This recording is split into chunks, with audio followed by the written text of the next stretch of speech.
Good morning. My name is Matthew Sellers, and on behalf of the steering committee, it is my very great pleasure to welcome you all to the 16th annual Shaking the Foundations, the West Coast Progressive Lawyering Conference. For more than a decade, Shakings has served as a forum for students, professors, practitioners, and activists to come together to discuss progressive solutions to our nation's most pressing problems. Diverse in our interests, we share something important: a common commitment to using law to create a more just society. The past 16 years have seen some incredible progress on several fronts: the rights of gays and lesbians to marry, insurance reform to make quality health care more widely available, and executive relief for countless undocumented students who came to this country as children and hope to make their lives here. A quick glance at today's panel titles will reveal, though, that we have a lot more work to do in the next 16, right here in the Bay Area and along the West Coast. California faces an unprecedented water crisis. Exorbitant housing prices have forced longtime Bay Area residents further and further away, and California's prosecutor demographics are stuck in the 70s. I hope the conference provides an opportunity to discuss these and other issues, but most of all, I hope today inspires all of you to redouble your commitment to progressive legal work. I'd like to thank everyone whose hard work and support made this conference possible: all of our donors, Stanford Law School, Stanford Facilities, the Stanford Public Interest Law Foundation, and the Levin Center for Public Interest Law at Stanford. Again, welcome. I look forward to shaking the foundations with all of you today. Now I'd like to welcome to the stage Mary ROC, who will introduce our keynote speaker.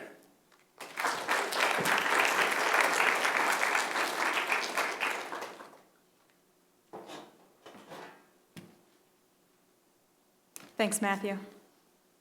I am honored and excited to be introducing Saru Jayaraman today, a champion for higher wages and better benefits for restaurant and low-wage workers. Many of you probably read her recent op-ed in the New York Times, Why Tipping is Wrong, earlier this week, or have read her book, Behind the Kitchen Door, about the underpayment, sexual harassment, lack of sick days and insurance, paid vacation, and so on for restaurant workers. But Saru is much more than a writer. She is an organizer, activist, and all-around progressive advocacy force.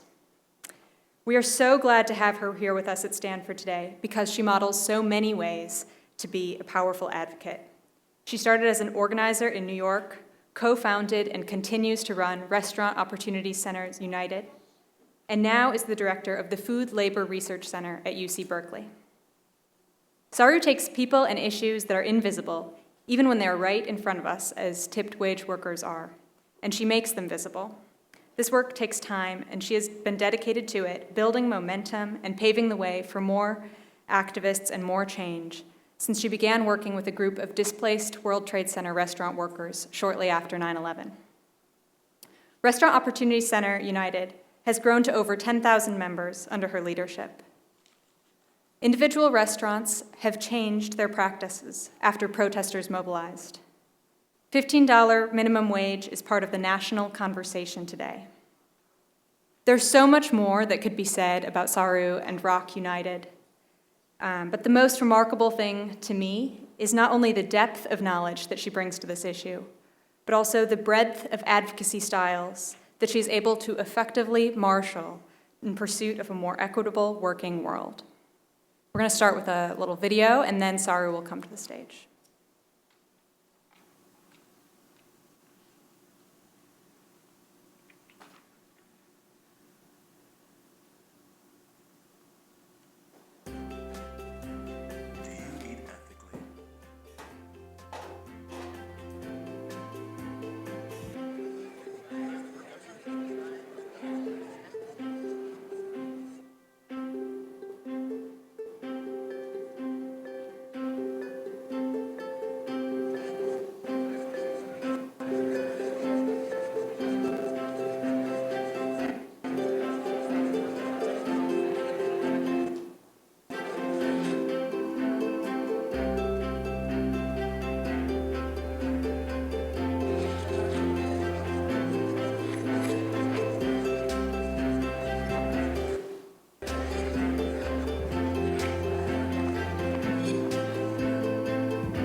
So, do you eat ethically?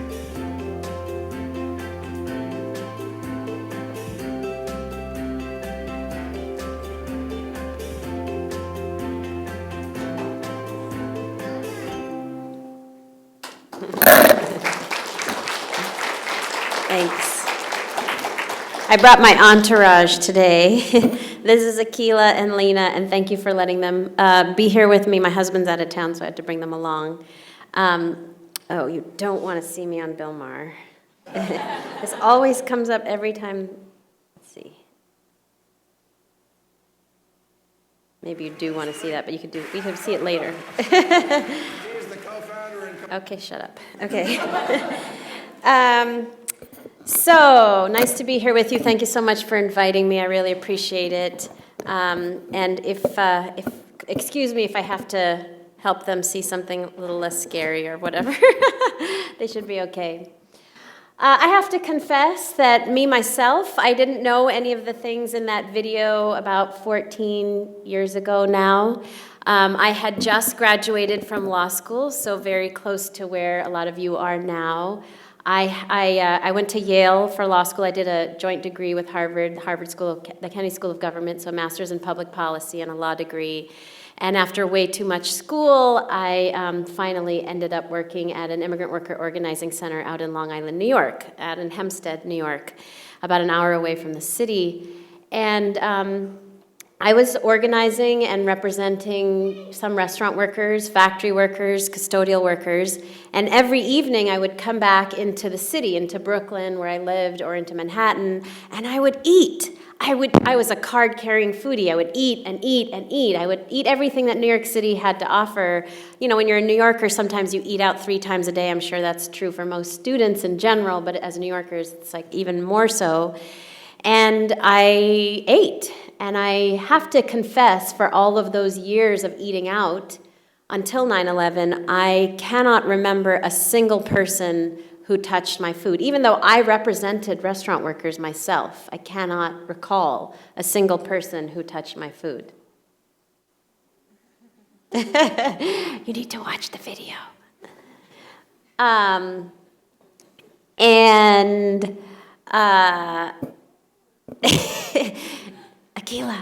Akila, switch to PBS Kids.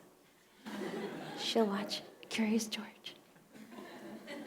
Thank you. Sorry.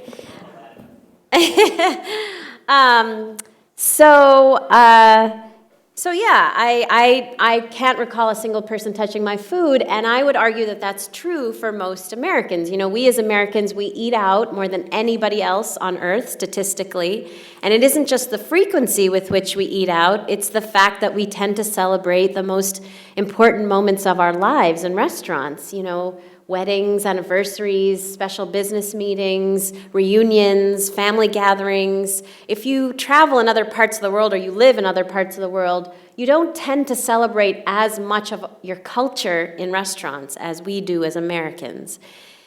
And yet, most of us who eat out rarely, if ever, think or see even the people who touch our food. So that was me. I was oblivious, like most Americans. And then 9/11 happened, and my life and my dining experience changed on 9/11. Because on 9/11, there was a restaurant at the top of the World Trade Center, Tower 1, and I was, you know, a year and a half out of law school when it happened. On that morning, from that restaurant on the 107th floor of Tower 1, 73 workers died and about 250 workers lost their jobs. They were actually above the clouds and above where the plane hit that morning, and so they either jumped to their deaths or they were literally evaporated. If you've seen images of people jumping, if you recall, there were some that jumped with tablecloths or sheets, and those were the workers from Windows on the World. So I was called just a few weeks after the tragedy by the union that was inside that restaurant, which is very unique because less than 0.001% of all restaurant workers nationally are unionized. They called me and they called one of the head waiters from Windows on the World, and they asked us to start a relief center in the aftermath of the tragedy that would initially provide support to all the workers who had lost their jobs and the families of the victims, but in the long run begin to think about what could we do about this industry that's so little unionized with so little support and growing so fast. Thank you so much for doing that. I responded to the call. I started the work together with this former waiter from Windows on the World, and we started an organization called ROC, the Restaurant Opportunity Center. And what started as a little relief center post 9/11 has grown 14 or 15 years later into a national organization. We actually now have close to 20,000 worker members nationwide in 15 states across the country. We have 160 employer members ranging from small mom and pop restaurants around the country all the way to Tom Colicchio, Starved Top Chef, who's a great restaurant employer and a great partner of ours. Danny Meyer, who is a great partner of ours and actually just announced that he's eliminating tipping. You may have seen that. So we have about 160 of these great employer restaurants across the country who do the right thing, provide good wages and good working conditions, and have partnered with us, and several thousand consumer members. And we've won some things over the last 15 years. We actually won about $10 million in stolen tips and wages from restaurants that were misappropriating tips and wages from workers. We've won paid sick days and benefits and raises and promotions and job security for thousands of workers in these companies. We opened 2 of our own restaurants. That was our restaurant in that video. That's not how we treat our workers. That was scripted based on the true stories in my book. Those were all workers, members of ours who were acting in the video. We have trained several thousand low-wage workers to move up the ladder into livable wage jobs. We've actually organized this alternative National Restaurant Association and taken it to Congress. We've formed an alternative trade association in the industry. And with their help, we've moved a lot of policy work. So over the years, I've also had an academic role. I teach at UC Berkeley. I run an institute there. And we've worked with academics around the country to publish about 30 reports on the industry and now 3 books on the industry. And all of that has been the basis for local, state, and federal policy work. We've raised the minimum wage in a number of states and cities. We've won paid sick days. We made it illegal to deduct credit card processing fees from workers' tips in Philadelphia, which is legal in most cities and states. So we mostly encourage people to leave your tips in cash. But for me, the most extraordinary part of the last 14 or 15 years has been getting to know the stories of thousands and thousands of workers across the country, and my life and my dining experience changing as a result. So, I thought I knew something about tips. I went to school in New York. I lived for New York in 15 years. I thought, was told you tip 20%, that's what a good New Yorker does, and I always did that, and I thought I was so great. And I had little idea that actually the tips that I was leaving were not tips, they were wages. Because of the issue that I'm going to describe in a little bit. I thought I knew something about health and safety. I grew up in LA, and in LA they put letter grades in restaurant windows, so I thought I knew something about if it's an A, it must be safe and healthy. I had no idea that 90% of restaurant workers don't have a single earned sick day, which means that 2/3 report cooking, preparing, and serving our food with everything from H1N1, which is a true story in my book, to typhoid fever. We just had a member testify in the Florida State Legislature that she worked for 3 weeks on Miami Beach in a fancy fine dining restaurant on Miami Beach with typhoid fever because she didn't have a single earned sick day. And I thought I knew something about competition in restaurants. We've all seen the shows, Iron Chef, Top Chef, Cupcake Wars. So you think you know something about competition. The truth is that for most workers in this industry, moving up is a matter almost exclusively of your skin color or your gender. So the thing is that right now the restaurant industry is the second largest and absolute fastest growing sector of the U.S. economy. It's over 11 million workers. 1 in 12 Americans works in the U.S. restaurant industry. It's actually one of the only industries to grow over the last couple of years of economic crisis rather than decline. And we just made world history a few months ago when news broke that for the first time in US history and world history, we became the first country in which the population spends more money eating out than on groceries eaten in the home. So our industry has been growing at ever-increasing numbers, like shockingly increasing numbers. We just keep eating out, even when we're unemployed, even when we're in a recession. We do it almost more as if we're depressed and we love to eat out. We just keep eating out in ever-increasing numbers. This industry keeps exploding. And yet this happens to be the absolute lowest paying employer in the United States. So every year the US Department of Labor puts out a list of the 10 lowest paying jobs in America. It's like the list of shame.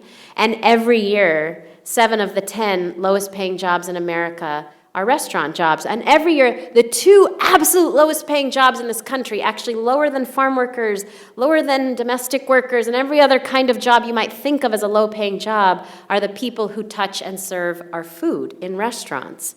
And we've heard a lot about fast food jobs, but actually only 1 of those 7 lowest paying jobs in America is a fast food occupation. 6 of the 7 lowest paying jobs in America are full service restaurant occupations. It's jobs in the restaurants we all eat out in every day.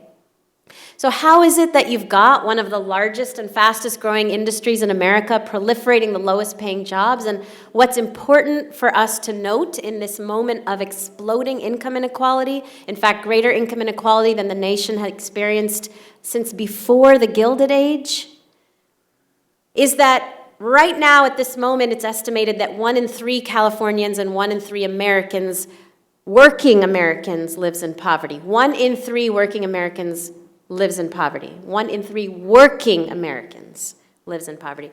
By 2020, Columbia economists predict it's going to be 1 in 2. Half of all working Americans living in poverty. Half of all people who work in this country living in poverty. And that growth from 1 in 3 to 1 in 2 is due almost entirely to the growth of 2 sectors, retail and restaurants. These are the jobs that are here to stay. These are the jobs that are growing, and they happen to be the absolute lowest paying jobs in America. They happen to be the only jobs increasingly available, even to people with a college degree. I teach at Berkeley. I can't tell you the number of Berkeley students who work in restaurants during college and even after college. This is increasingly the jobs that you can get even with a college degree. So our industry is responsible not just for paying the lowest wages, proliferating the lowest paying jobs, but actually changing the face of our economy to a low-wage poverty economy. So how is it that you've got one of the largest and fastest growing sectors of our economy proliferating the lowest paying jobs? You know, the industry likes to claim that, the restaurant industry likes to claim that it has the lowest profit margins of any industry. You'll often hear them cry, we have the lowest profit margins, it's so hard to run a restaurant. When in fact, the national profit margin average in our industry is 4 to 5%, which might sound small, until you know that Walmart has a 1% profit margin. It's generally considered one of the most profitable companies in the world. Most restaurant workers and most restaurants are chains. They're very high volume businesses. They make much more than 4 to 5% in profit, and they report every year record-breaking profits. So how is it that you've got one of the largest and fastest growing and profitable industries in America proliferating the lowest paying jobs in the country? All of our research and experience points to the money, power, and influence of a trade lobby called the National Restaurant Association, which we call the other NRA. The other NRA is led by the Fortune 500 chains, even though they like to put people of color, small mom-and-pop restaurant owners as their face. In truth, their big leaders are Darden, which is the parent company for Olive Garden. Disney, actually, is one of the top 4 leaders, a huge food service employer. Yum Brands, which is Taco Bell, Pizza Hut, and McDonald's. And the other leaders include Applebee's and IHOP and Denny's and all these other chains. Well, this association, you know, until very recently, I thought that the power of the Restaurant Association dated back 20, 30 years. When doing research for my next book, which is coming out in February, I found that the power of the other NRA dates back 150 years to the emancipation of the slaves. And I found what I wrote about in that op-ed that just came out this week, which is that tipping actually didn't originate in the United States. Tipping originated in the feudal homes of Europe. If any of you have seen Downton Abbey, you remember Downton Abbey, right? The servants in Downton Abbey. And tipping servants, who, by the way, got a wage from their employer, was a sign of the feudal system. It was a vestige of the feudal system. It was a superior aristocrat tipping an inferior servant. And that idea of tipping spread to the United States in the 1850s, 1860s, when rich Americans traveled to Europe, came back, and wanted to show off that they knew the rules of Europe. Well, around that time, populism was growing in the States, and there was a massive anti-tipping movement, so massive that 5 states actually passed bans on tipping, complete bans. The state of Washington and 4 southern states actually passed complete bans on tipping in their states.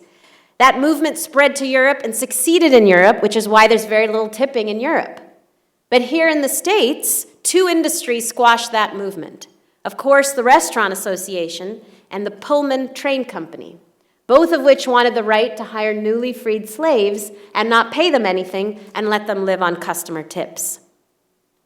Now, the Pullman train car porters, if you know anything about labor history in the United States, you'll know that the Brotherhood of Sleeping Car Porters who worked for Pullman formed the first black union in the United States and won the right to an actual wage rather than living on customer tips. Well, the restaurant workers were not so lucky. They had no union that would represent them. And in 1930s, under FDR as part of the New Deal, the first minimum wage law that was passed codified this idea that you could get your wage in tips by saying, this is the minimum wage, the first time we ever got a minimum wage as part of the New Deal. This is the minimum wage. You can earn it either through wages or through tips, which meant that the very first wage for tipped workers in these United States was 0. And we've gone from 0 all the way to $2.13 an hour, which is the current legal federal minimum wage in the United States. And it's between $2.13 and about $5 in 43 states in the United States. 7 states, including California, require that employers pay the full wage and let tips be on top of that, but that's actually constantly under threat. Right now in Sacramento, the city council is considering flaunting the law because the California Restaurant Association has told the Sacramento City Council, if you're going to have a minimum wage increase, leave the tipped workers out. There's a conservative judge in the Sacramento region. He'll be with us. Let's set precedent for the state of California that you can have a lower wage for tipped workers. So this is currently being considered in Sacramento. So how is it that this industry has gotten away for 100 years essentially claiming we shouldn't have to pay our own workers' wages, you, the customers, should pay our workers' wages for us in tips? They've gotten away with that for 100 years by saying tipped workers are white guys who work at fancy fine dining restaurants. They earn $100,000 a year or $25 an hour. They're making tons of money in tips. There's no reason for us to raise their wage. There's no reason for us to even pay them a wage. They're doing great on tips. When in fact, 70% of tipped workers in America are women. Women who work at IHOP and Applebee's and Olive Garden. Women whose median wage, including tips, is just about $8.50 nationally. Women who suffer from 3 times the poverty rate of the rest of the U.S. workforce and use food stamps at double the rate. It's about 6 million women in America who live like this. And women who use food stamps at double the rate of the rest of the U.S. workforce, which means the women who put food on our tables in America can't afford to put food on their own families' tables. So our organization, until about 2 years ago, we were like, we should just raise this abysmal wage, right? It's $2.13 an hour. Let's have a campaign to raise the wage. So in our view, the best that we could do was to get tipped workers to 70% of the overall minimum wage. Our idea was, let's hook the minimum wage for tipped workers at 70% of the overall minimum wage. And we thought we were so great when we got Congress, the Democrats in Congress, to introduce this legislation. We thought we were so great when President Obama adopted our proposal and put it into the executive order that he passed last year, raising federally contracted workers to 10-10 and 70% for tipped workers. We were patting ourselves on the back. And then we realized we made a whopping, horrible, stupid, awful mistake. For 3 reasons. First of all, we did a ton of research on the 7 states, including California, that have demanded that employers pay 100% of the wage and let tips be on top of that for decades.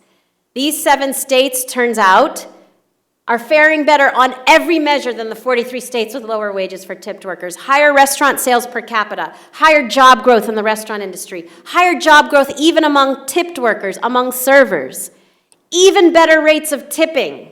Can anybody guess what is the state in the United States that tips the best? Who tips the best? What state? It's not Mississippi. No, Californians don't tip the best. Alaska! Alaskans tip better than anybody else in the country, and they've had the same wage for tipped and non-tipped workers for decades. For decades.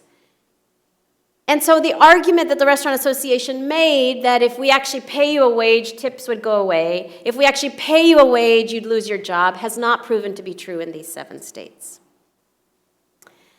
Number 2, Nancy Pelosi came out with her women's economic agenda, women's economic security agenda, and she had town hall meetings across the country, and she asked me to join her and some of our members to join her on stage, and she would get up there and say, we need to end the fact that women earn 77 cents on the man's dollar. And I would get up there and say, and we need to pass federal legislation that would get women in this industry to 70% of the overall minimum wage. And it made no sense. We were advocating for legalized gender pay inequity, which is what this industry has enjoyed, legalized gender pay inequity for decades.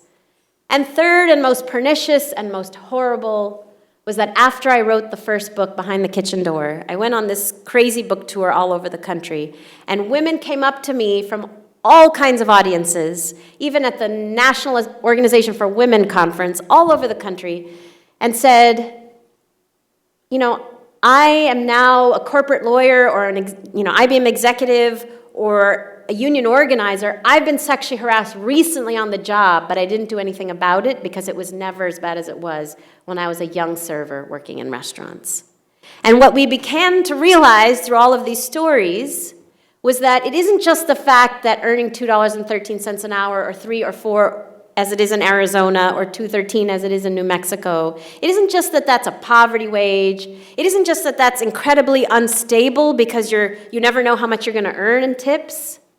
It's that when you're a woman living on $2.13 an hour, your wage is so low it goes entirely to taxes, you live completely off your tips, and you have to tolerate whatever a customer might do to you, however they may touch you or treat you or talk to you, because the customer is always right, because the customer pays your bill, not your employer. So we did research. We surveyed 900 workers. By the way, for those of you that are into survey research, we had originally surveyed 7,000 workers and asked them, do you experience sexual harassment in the job? 1 in 5 said yes, 20%. Then we did a new survey after the book came out. We surveyed about 900 workers. We asked them, do you experience sexual behavior in the restaurant that is scary or unwanted? And 90% of both men and women said yes. And we found that women in states like Arizona or New Mexico experienced twice the rate of sexual harassment as they did in states like California, where people got a full wage from their employer and tips were on top of that. And we found that women in states like Arizona and New Mexico were encouraged by their managers at 3 times the rate to dress more sexy, show more cleavage, wear tighter clothing, to get more money in tips than they were in states like California. In fact, we discovered there's a whole new industry segment that's been validated by the share prices called the restaurant. It's one of the fastest growing segments of our industry. It's not just Hooters. It's a company called Tilted Kilt and a company called Twin Peaks. One of the fastest growing chains in America is Twin Peaks. And you have to ask yourself, what are we selling in the restaurant? And it's not just the restaurants. You know, I took these little girls to Chili's a few months ago. I'm not proud of it, but we were shopping and we had to stop and get food, so we stopped in the Chili's. And I looked around, and the majority of the servers, maybe 9 out of 10, are women. And the uniform is a tight t-shirt with the word fresh across the breasts. That's Chili's. And I can tell you any number of other stories from the Olive Garden, from IHOP, from Denny's. You know, until we did this research, we thought these were two separate issues. Severe sexual harassment in the industry. 7% of American women work in restaurants. 37% of all sexual harassment complaints to the EEOC come from the restaurant industry. It's the #1 source of sexual harassment complaints in the United States, 5 times the rate of the rest of the economy. I thought these were two separate issues. High rates of sexual harassment, incredibly low wages. I didn't realize until we did the research that it's one and the same issue because we've allowed this industry to get away for 100 years, not paying its own workers to a majority female population that must then rely on customers for tips and must do anything they have to do to please those customers. I met Senator Gillibrand from New York State a few months ago, and she said, "Oh, I remember a member of yours spoke at a Senate press conference, and your member got up there and said, 'Senators, what would it be like for you if your income depended on the happiness of the people you serve?'" She said, "Because my income depends on the happiness of the people I serve, I have to put up with a man groping my butt every day to feed my 4-year-old son at night." And that is the situation for 6 million women in America. 6 million women in America, and by the way, the industry proudly proclaims that 1 in 2 Americans has worked in this industry in their lifetime. How many people here have worked in this industry? My point exactly. So besides the 6 million women in America who work in this industry for their lifetimes feeding their families, this is the first job for most young women in America. This is how we are setting the standard for what is acceptable, tolerable, and even in their mind legal. Because there was an op-ed before mine some months ago from a waitress in Nevada. I don't know if any of you saw it. About something, the title was something like how can you be a feminist and a waitress at the same time? This was a very educated feminist woman who worked in restaurants who wrote about when you're working in the restaurant industry, it's such a fine line between pleasing the customer and experiencing sexual harassment that even if you know what sexual harassment is, you often don't think that you're experiencing it when you're experiencing it. And so our industry has changed the definition of sexual harassment for millions of young women in America, such that when I go speaking, people come up to me who are very educated, attorneys, right, lawyers, executives, saying things like, "I've been sexually harassed recently on the job, but I didn't do anything about it because it was never as bad as it was when I was a young woman working in restaurants." So as a result of all of this, we launched a national campaign called One Fair Wage, which has been about eliminating the lower wage for tipped workers and getting all workers to a fair wage, like $15 is a start. It's not a livable wage, it's a start. And we've had a lot of success. We, for the first time in U.S. history, got the AFL-CIO, the National Coalition of Labor, to pass a resolution in support of full elimination of the lower wage for tipped workers, which was historic, because honestly it had been labor and the left that had left these workers out, that had compromised away these workers year after year after year in minimum wage increases. And then we got 8 states to introduce legislation proposing the full elimination of the lower wage for tipped workers. We then got Congress, the Democrats in Congress, to make a complete reversal and introduce the first legislation in U.S. history proposing the full elimination of the lower wage for tipped workers, such that now the only bills moving in Congress proposing an increase in the minimum wage are bills that propose a full elimination of the lower wage for tipped workers. We've got ballot measures moving in Washington, D.C. and Maine. In Washington, D.C., our nation's capital, the minimum wage for tipped workers is a whopping $2.77 an hour, and we're moving it up to $15 through a ballot measure next November. And the biggest, most amazing part of this victory is that a ton of restaurants are actually moving in this direction, perhaps more quickly than the legislators. So you may have seen the news, Tom Colicchio, star of Top Chef, decided that he's moving away from tipping and the tip minimum wage like a month ago he announced. And then this week, Danny Meyer, who's the leader in fine dining nationally, owns a bunch of fine dining restaurants in New York, announced that he's eliminating tipping. And that is the reason for my op-ed. And this morning, I don't know if you saw, but the New York Times editorial board put out an editorial in support of the full elimination of the lower wage for tipped workers. That is huge. That's a huge reversal. We've gone from even a year ago fighting our own allies in the labor movement and on the left on this issue, because everybody had bought into the idea that tipped workers deserved a lower wage because they earn tips. Everybody had bought into this idea that when we move policy like the minimum wage, we're going to have to compromise. And who are we going to compromise with? We're going to compromise with the other NRA, who's going to say, yes, the minimum wage can go up for everybody, except let's leave the tipped workers out. You all heard of Seattle. Everybody was, praising Seattle. Seattle did the first $15. Did you know that when that happened in Seattle, tipped workers were left out for the first time in Washington state history?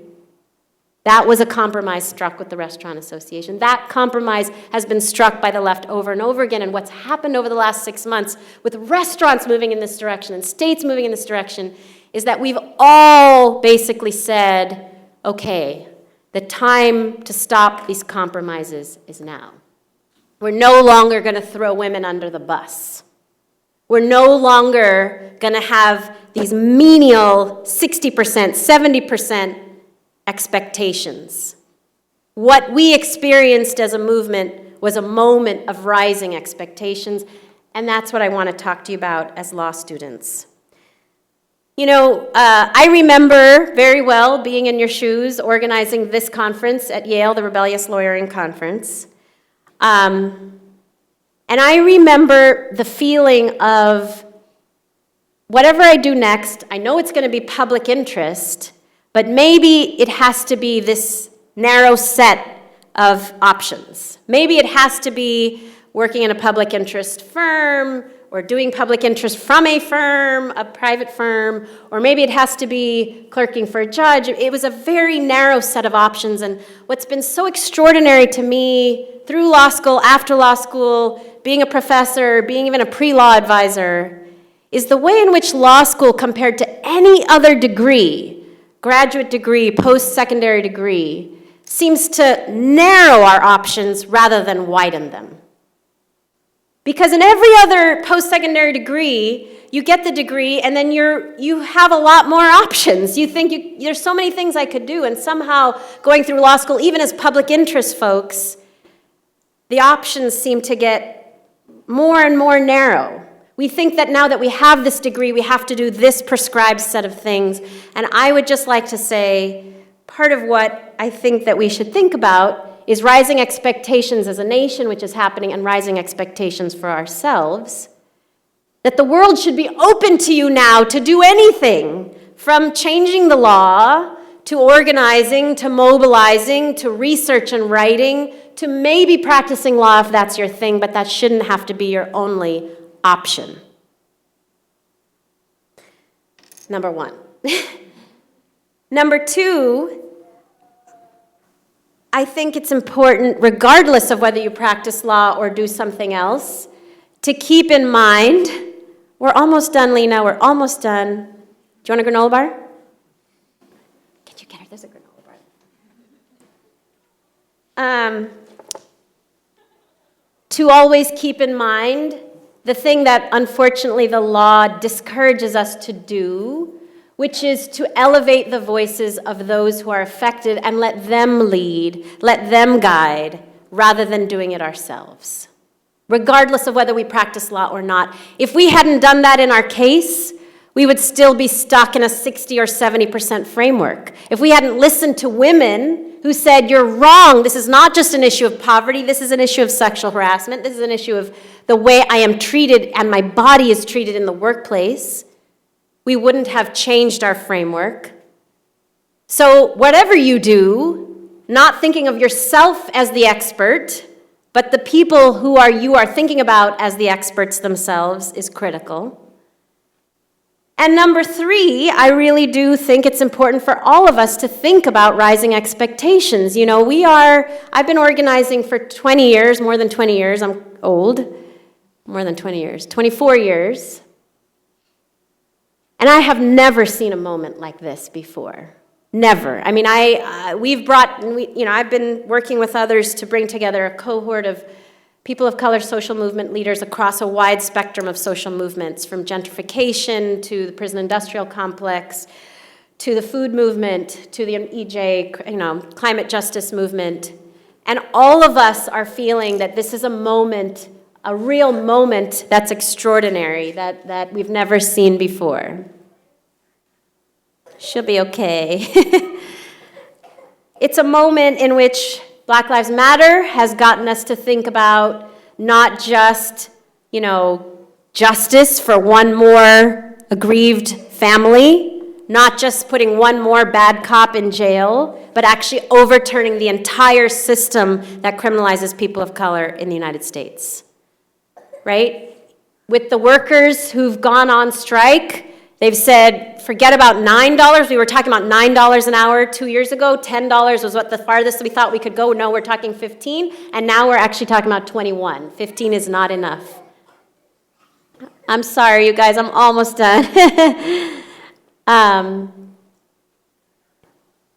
So it's a moment of rising expectations. It's extraordinary. We've never seen as many people in the streets, as many people taking action. I haven't seen it in the last 20 years. The question is, how will we turn this moment into a movement, and how will all of us step into that moment of rising expectations? How will we embrace rising expectations as a country, push it as far as we can go, not settle for compromise, not settle for anything, neither for our movements or for ourselves as individuals? If the workers have shown us that that is possible, why can't we expect that of ourselves?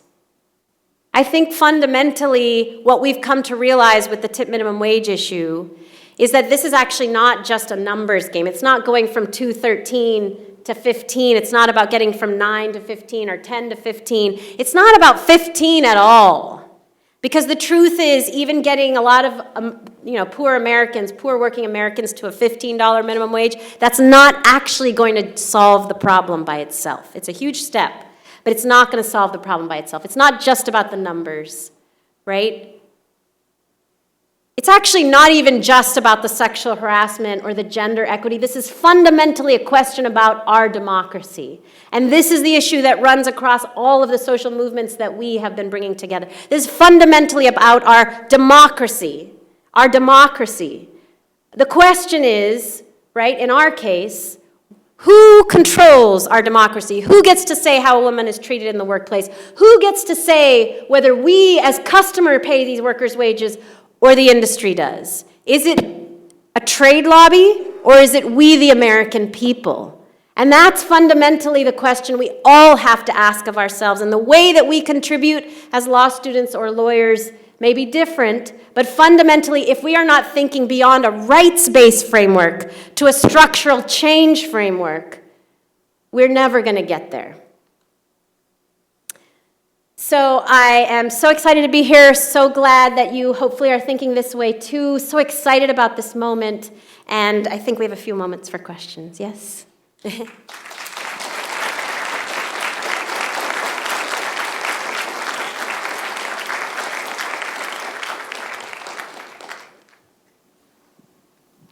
Hello? Great. Well, thank you so much, Saru, for your very inspiring remarks, what I caught of them. Sorry. No, it's no problem. So just to start, and I'm sure there are a ton of questions in the audience, but I wanted to ask you just what brought you to law school and public policy school in the first place? And I know you said it was very many years of school, but has your training, helped you in the work that you've done? I will confess I was probably like most young people that didn't know much about what public policy and law what it really meant, what it really is. And I knew that I wanted to do social change work, and it seemed like this was the path to go because everybody else said it was.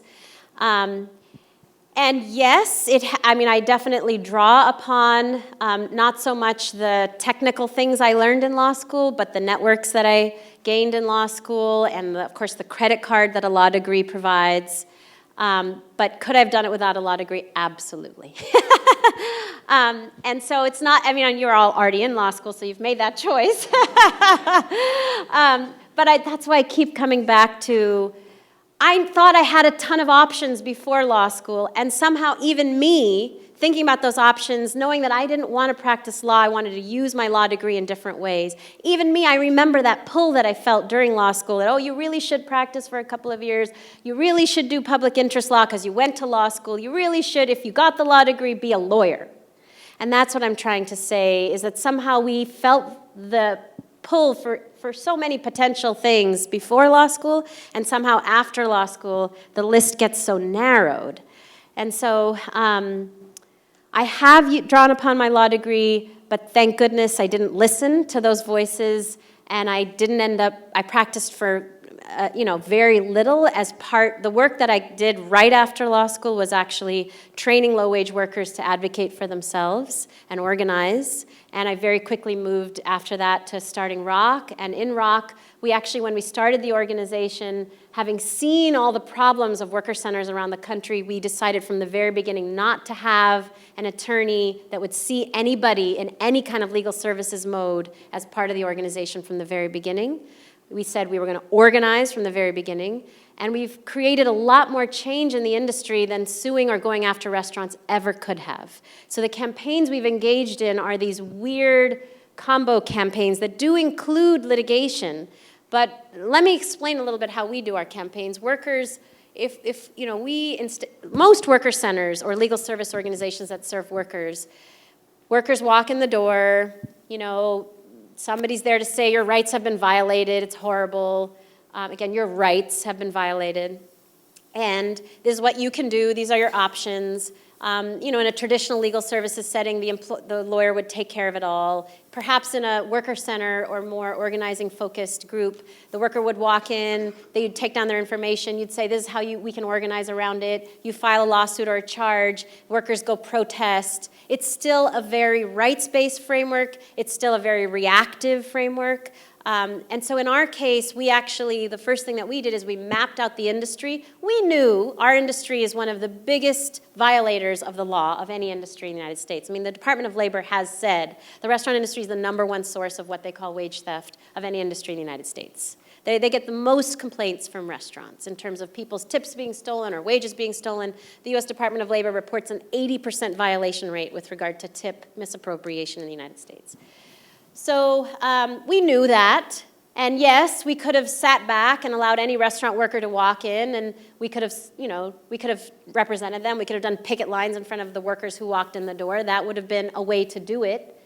It probably wouldn't have created the kind of big picture structural fundamental change that we want to see in the industry, so we did it differently. Instead of workers coming in and telling us, we mapped out the industry. We mapped out who has power in the industry. We mapped out who would have influence over others. We picked the most powerful players in the industry. We organized workers in those powerful players where there were legal violations like every other restaurant.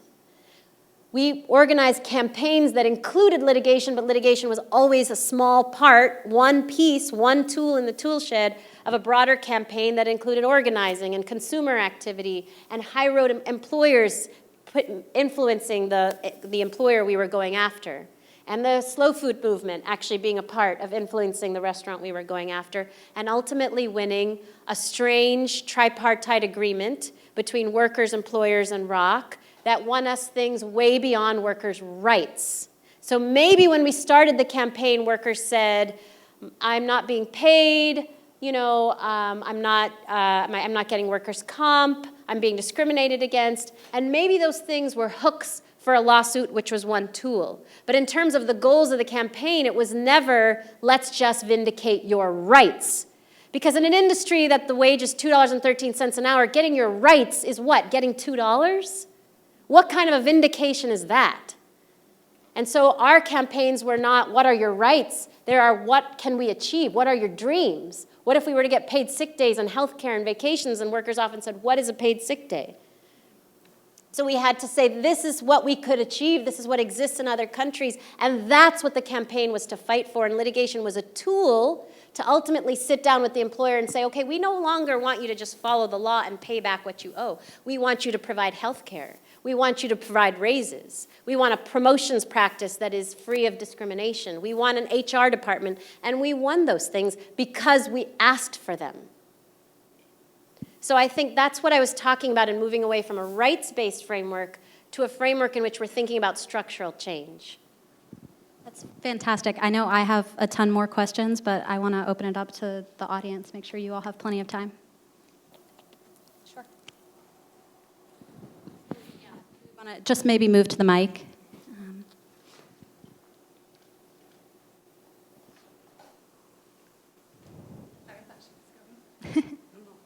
We'll get in line. Oh, okay. Sure, Amy, go ahead. Okay. So in this model, we're not thinking about rights, but we're thinking about all sorts of power, including economic power. I'm wondering if you can speak a little bit to the rise of cooperatives, which especially is a big issue here in the Bay Area with organizations like the Sustainable Economies Law Center. Yeah, I feel like I might not give an answer that people like. But, you know, we started a worker-owned restaurant. That restaurant that you saw was a worker-owned restaurant.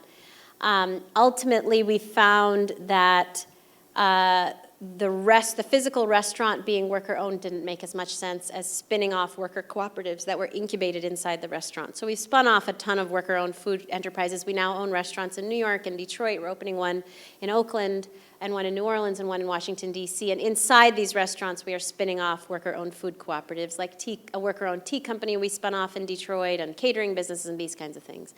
But having done all that, I don't actually think cooperatives are a fundamentally transformative thing on their own. Why? Because we've seen even the best, most successful worker-owned businesses in the end be businesses. And they're great for the 50 or 60 or 100 or 200 workers that are part of them, but unless they are part of transformative structural change, meaning the fact that 99% of the industry is still controlled by major chains in the National Restaurant Association, they have no transformative effect. They might be a nice, inspiring alternative example, but they don't go to fundamentally changing the power structure in the actual industry. So our struggle has been to have the cooperative movement move beyond the idea of just creating these wonderful alternatives and actually be part of a movement for change that is about building the power of workers' voices vis-a-vis employers, vis-a-vis the chains, vis-a-vis the National Restaurant Association. And so cooperatives are great as long as they are fundamentally organizing alongside us in a bigger movement for change. That's what I would say. Hi, thank you so much for being here. I was just wondering a little bit about the consumer choice and consumer education piece. So just to give an example, since I can't craft a question right now, but so for example, how do you get, let's say, a company like Eat24 that gives customers a variety of restaurants, how do you get a company like that to only include restaurants in their business that have these great wages? Yeah. Thanks a lot. I didn't get to talk about our consumer engagement work at all. So let me start by saying, about 8 years ago, we started to bump up against the food movement, the movement for locally sourced organic cuisine. And that movement has had quite an impact on our industry. I remember 10 or 15 years ago, restaurants saying, we'll never be able to afford locally sourced organic cuisine. Now jumping over themselves to say, we provide locally sourced organic cuisine, right, whether or not they do. And that movement was due entirely to consumer engagement, right? Were consumers reading books like Omnivore's Dilemma and Fast Food Nation and watching movies and asking, is this local and this organic? And I always love that Portlandia sketch. You guys watch Portlandia? Where the couple goes into the restaurant and they say, did this chicken have buddies? What was this chicken's name? And that's actually kind of a dream for us, that consumers would walk in and say, do the workers here have paid sick days? Are they paid appropriately? That kind of thing. That being said, the food movement has real issues. They're great on consumer activity, maybe changing industry. They have absolutely no political power. They've not been able to change any real policies on the issues of GMO labeling or organic or local, and they've not been able to change the fact that corporations still run the USDA and even define what organic means in this country. So I think for us, consumer engagement, like cooperatives, is an incredibly important part of what we do, but it's got to be a part of actually changing policy ultimately. So for us, we created this consumer association called Diners United. We created an app that you can download for free on your smartphone called the ROC National Diners Guide that rates restaurants on issues of wages, benefits, and promotions. It needs a lot of work. We're working with a Silicon Valley tech person to overhaul it. But it does give awards to restaurants that are doing the right thing, and it talks about how it shows you how most of the chains really suck on these issues. And we've created tools like that for consumers every time they eat out to ask their favorite restaurant to leave the NRA and join Raise, which actually worked in a number of instances. We got Chipotle to leave the National Restaurant Association in that way. We got consumers to walk in the door and tell their favorite restaurant, you know, I love the food and I love the service here, but I want you to know that the criteria in this app are what really matter to me, and so I want to see you do better. I want to see you rate well in this app. So that has had some impact, and we have grown our consumer association. I think ultimately the goal, though, is to get consumers mobilized, not just on their consumer activity, not just how they eat out and what they say when they eat out, but ultimately get them mobilized in the political sphere to get them to join the workers and the employers who already come with us to Congress or to state legislatures and say, this needs to end. I, as a consumer, am impacted by the fact that you're using my tips to pay your workers' wages. I, as a taxpayer, am, you know, we as consumers and taxpayers are doubly subsidizing full-service restaurants, both through our tips, which pay these workers' wages, and through our taxpayer dollars. You know, it's $9 billion every year that goes to full-service restaurant workers' use of public assistance. $9 billion. The average Olive Garden costs the average taxpayer something like $250,000 a year in benefits, in public assistance benefits.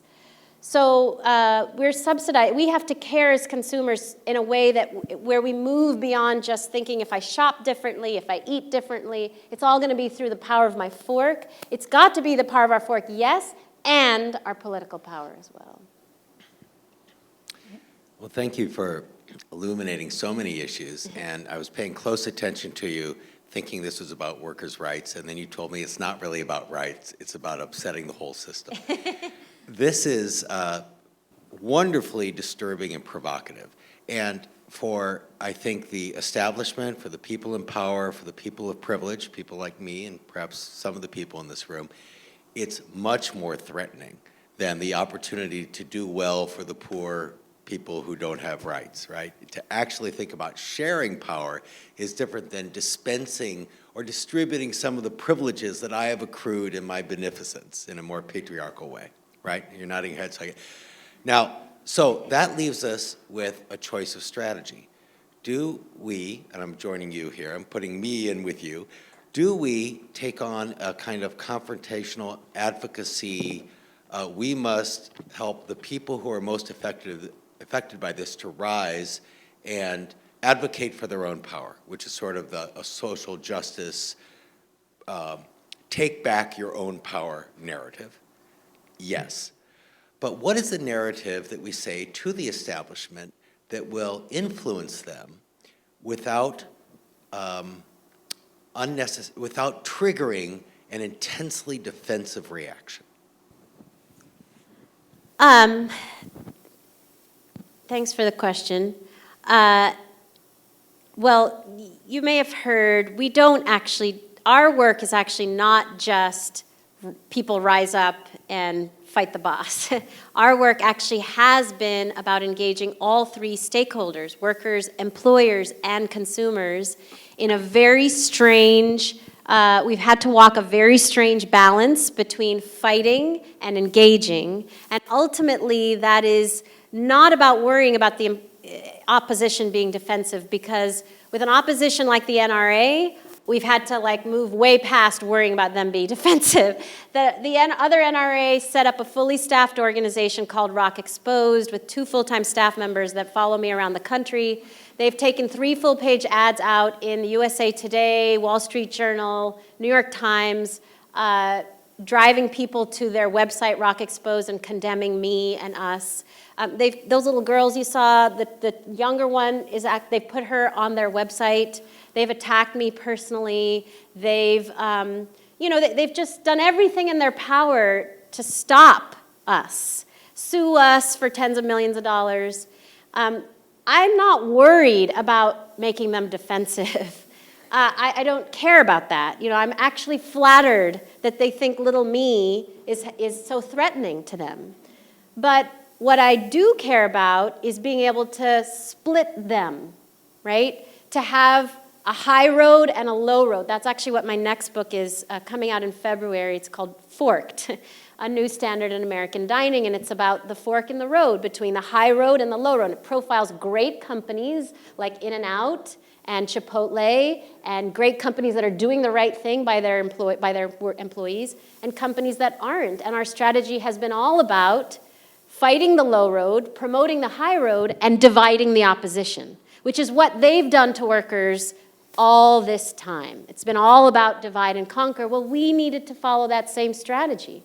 So getting Chipotle to leave the NRA, now in talks with Panera about leaving, and I mean, there is a way in which we have successfully divided the industry. The fact that Tom Colicchio and Danny Meyer have come over to our side and are doing what we're asking them to do has been about divide and conquer.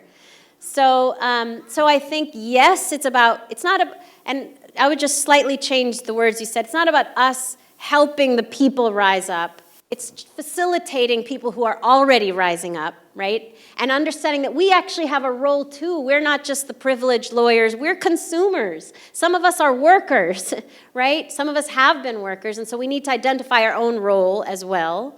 We're consumers. I'm sure many of us are friendly with or related to employers. We all have a role to play in changing this. We're all affected. It's not just the workers who are affected. We're all affected, and it's about organizing workers, the high road employers, and the consumers together, and using multiple strategies. Some fight, some, collude or collaborate, some educate.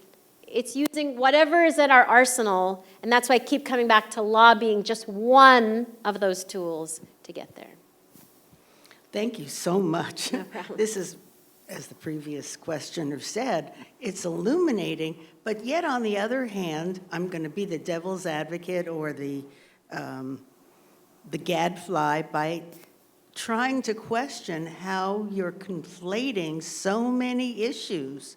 And it's not only the organized restaurants or the chain restaurants, but there's more workers working in so many industries, unskilled and mostly transitory. And they're competing with lawyers or actors or other people who are going to move on. And most people who take these jobs are not doing it as a career, so they're moving on. And our cultural aspect, we're encouraged to have as many babies as possible, flood the workforce, which is standard strategy. So I always think of Norma Rae's movie and the coal miners, if anybody here remembers that. How do you organize the coal miners who are stuck in one community? They're not leaving. And how dangerous that is, and how our government is on the side of the owners and the legislators and the manufacturers to keep it that way. So why would anybody pay a worker when there are 10 waiting for that very same job? So there's a couple of other issues. And so what are the other big egregious issues that confront us? Look at the religion. They're getting tax exemption and faith-based funding to support their evangelical work. Billions of dollars are going there and telling the workers or poor people, just pray for changes. But I'm here to find legal aspects because so much of the change requires legal suing or legislation. And who do we have as our legislator in Congress is the work of the managers and the religious right. So, sorry about...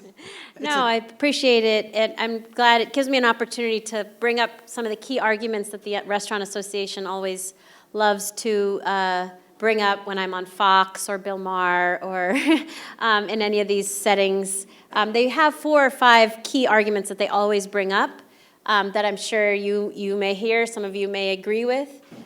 One is something that you brought up, that Nobody actually earns $2.13 an hour. These are young people. They're moving through the industry, onto something better, which I always find extraordinary that any industry would say, it's okay, we don't have to pay these workers because they're moving on to something better, essentially saying that everything else out there is better than us as an industry, right?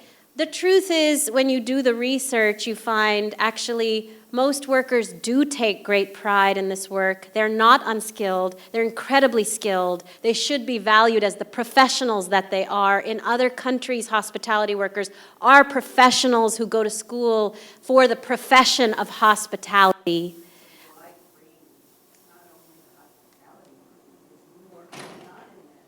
Absolutely. All work should be valued in this country. All work is skilled. All work is skilled and yes, it is. I believe all work is skilled. I believe all work should be valued in this country. All work is important. If it wasn't important, then... Can I finish? Can I finish my comment? And then we can, yeah. So that's one thing they always bring up. The truth is that the vast majority of workers in this industry are actually adults with children who do stay in the industry, if you look at the data, for their lifetimes, who do take great pride in this work.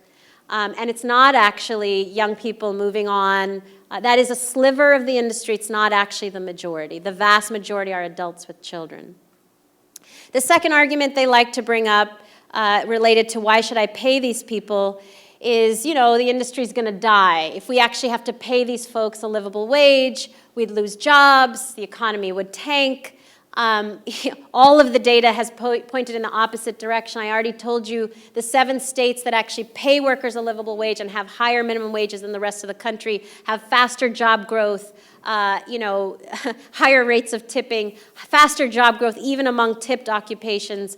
Actually, ADP and Paychex, the payroll companies, recently put out data showing that the cities, according to their payroll data, the cities with the highest minimum wages have the fastest job growth of any cities in the United States. So even if you don't believe there's a causation between those two things, you definitely can't argue the opposite, that raising the wage kills jobs. The third thing they like to bring up is raising wages will raise menu prices. I had a number of nasty comments after I wrote my op-ed from people saying, you're going to make menu prices go way up if these workers actually get a wage. So I worked with a professor at UC Davis a couple of years ago, and we did a national study using USDA methodology where we actually said, what would it look like to give every worker along the entire food chain, from farm workers to restaurant workers, a raise to $10 or $15 an hour, assuming that every employer along the chain passed on 100% of the wage increase to their customers. The title of the report is A Dime a Day, because let's start with $10. If every worker in the United States got a minimum wage of $10, our total cost for the average American household of all food bought outside the home per day would be 10 cents. And that's because it's not a dollar for dollar increase. It's not like you give a worker a dollar increase and your menu price goes up $1. There are so many factors that go into a menu price, from food prices that have skyrocketed over the last couple of years, to the fact that every worker serves multiple customers, right, to rent, to so many other costs. We then applied $15 to every worker in the entire food chain and found that even if employers passed on 100% of the cost increase, 100%, still it would be a 30 or 40 cent increase on our menu prices at most per day. But the truth is that most employers don't actually pass on the cost, they absorb it. That's what we've seen in most states where the minimum wage has gone up. The fourth argument they like to bring up is this is a racial issue. If we raise the wages for the tipped workers in the front, it's not fair. They're mostly white. The workers of color in the back won't get a raise. I love that when they bring that up, because I always turn to them and say, God did not tell you to put the white people in the front and the people of color in the back. That's your own racism. That's the racism of the industry. And I love to bring up the studies that we've done called match pair audit testing studies in New York, Chicago, Detroit, and New Orleans, where we sent 400 white and people of color applicants as testers into fine dining restaurants to see who gets hired. We found that the white applicant had twice the chance of a person of color of getting a fine dining server position. We then called the New York Times. I called the New York Times. I said, big finding. White people have twice the chance of a person of color. And the reporter said, isn't it because they're all illegal and they don't speak English? This is a New York Times reporter. So we said, okay, we gave the white testers an unintelligible European accent. We gave the people of color a very slight non-European accent. We found that for any white worker, any kind of accent was always a bonus in getting a job. For any worker of color, any kind of accent was always a detractor in getting a job. And here's another situation in which I am sorry, the law doesn't work. The law, litigation and suing is not the answer. Because if you look at discrimination law, those of you that are experienced in discrimination law, you know that first of all, the regime in the Supreme Court sucks on this issue.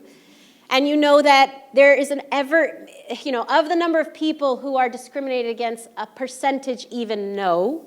Of that percentage that know, a percentage sue. Of that percentage that sue, a minuscule fraction actually win. And so suing is not the answer to desegregation in our industry. We're actually looking at policy in Oakland that would mandate training for servers, that would require or incentivize promotions from within. We need to talk about real desegregation, not just anti-discrimination law, because it doesn't work. So these are the kinds of things they bring up. There's just so much data. There's just so much data to refute all of those arguments, and I'm happy to have a longer conversation with you afterwards. Thank you very much. With respect to the notion that people need to go beyond their legal duty in order to get anywhere, which seems to me to be applicable to virtually all of the issues that are on the program today and to, very many more. So I'm sitting here thinking about that, listening to you speak. And I'm also thinking about the fact that you were saying that so many of the restaurants are owned by these massive corporations. And so I'm wondering to what extent you have had experiences, in essence, trying to target the directors of these corporations, more than the officers, but the directors, and using the lever of reputational liability for the fact that, to use a term of art, they look like such clowns, in your efforts. Yeah, I think we have. We've had a campaign for several years against Darden, which is the world's largest full-service restaurant company. Most people haven't even heard of them. They own Olive Garden. Until recently, they owned Red Lobster, they own Capitol Grill Steakhouse, Longhorn Steakhouse, Eddie V's, Season 52, Bahamas Breeze, any number of brands. There's all these new seasonal, organic, lovely local restaurants that you think don't belong to chains but actually do. These are the kinds of restaurants that Darden owns.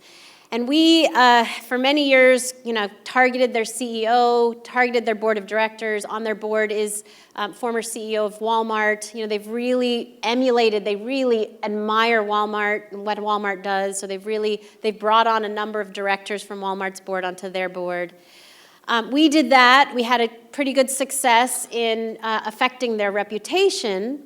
But then a hedge fund came in, used that, and took over the company. And nothing has really changed. And I think ultimately, we've seen this with the NRA too. We've gone after the president of the NRA, who's actually a woman. We've gone after the board of the NRA, which is Disney, Darden, McDonald's, and Yum Brands. And the truth is that these companies, as corporations, hide behind the trade association. And in some ways, it's convenient for us to go after the face that represents the trade association as opposed to the brand, Olive Garden or McDonald's. And even with those brands, it's somewhat convenient for us to have gone after the CEO that they just replaced as opposed to actually, going after the company. So there is definitely some utility in going after individual directors. But fundamentally, I think to change these corporations, we need policy change that really weakens them.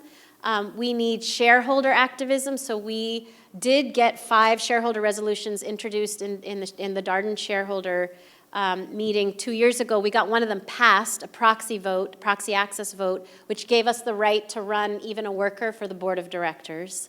But these kinds of things are great. They are tools again. They are tools to move the company, but alone they don't work by themselves, because we've seen this kind of hedge fund takeover in a number of sectors, not just the restaurant. The financialization of the food world is insane. And when you have a hedge fund takeover, it becomes harder and harder to have individual faces that you can point to as like the evildoers. I think, again, there's a structural problem here where we really have to expose the trade associations, the hedge funds, yes, the directors, and fundamentally the system that prioritizes the shareholders' profit margins, but doesn't even explain to shareholders that, in fact, what we have found through our research is that you have long-term better interests in paying your workers well, treating them well, providing paid sick days. There is shareholder liability in not doing that. That's what we have to expose, in combination with using these individuals as the face of that. I hope that answers your question. And we probably just have time for one more question. Thank you for an interesting talk. Whenever I read about minimum wage, I read there's something else called earned income tax credit. Can you please talk about the differences and which would be better policy? Yeah. Thank you. So the right and the Republicans love to talk about the earned income tax credit. They love to say the minimum wage is not the right tool because they say it will hurt poor people because they will lose their jobs. So instead, we should look at the earned income tax credit, which is, you may know, a tax credit that low-income people can get, which is a good thing, right? But it's not enough. It is definitely not enough for low-income people to just get a refund during tax season, right? Because they're trying to pay their rent throughout the year, not just in April or May or June. And so it's got to be a combination of things. I will agree with the right that the minimum wage is not the only thing we need to change, right? We need minimum wage, we need true healthcare reform so that people aren't paying insane amounts of healthcare debt. We need housing reform so that people can actually afford to live, right? We need so many things. We need an end to mass incarceration because there's incredible cost, economic cost to low-income people to be incarcerated or have family members incarcerated. We need a whole host of changes. Minimum wage is one very useful direct tool. Earned income tax credit is another. But to say that the earned income tax credit is the right tool and minimum wage is not is in my opinion, just stupid, because earned income tax credit is one thing you can get once a year that helps you but does not help you survive. Wonderful, and hopefully we'll have some great conversations today about this whole host of changes that we would like to see. So yeah, thank you all for your attention.